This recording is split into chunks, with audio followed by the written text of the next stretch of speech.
The overall goal of this procedure is to study X chromosome inactivation in differentiated female mouse embryonic stem cells by means of simultaneously combined DNA and RNA fluorescent in situ hybridization, or DNA-RNA fish.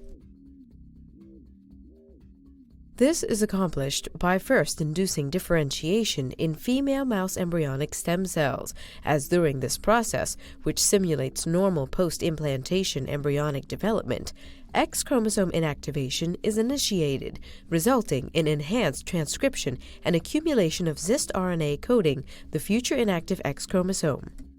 The second step is to fix the differentiated embryonic stem cells using paraformaldehyde.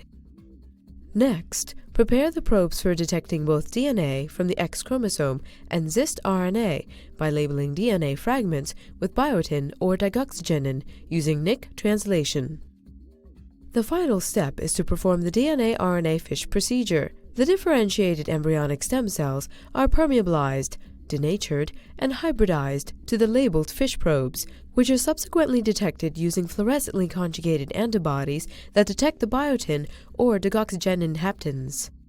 Ultimately, immunofluorescent microscopy is used to show the location of the two chromosomes in female cells and to visualize the expression of cyst RNA from the X chromosome that undergoes inactivation. The main advantage of this technique compared to other methods like fish method where RNA and DNA are subsequently detected is that using our protocol we are able to detect both types of nucleic acid simultaneously in the same specimen within less than 2 days. Although combined DNA and RNA fish can be challenging to perform as conditions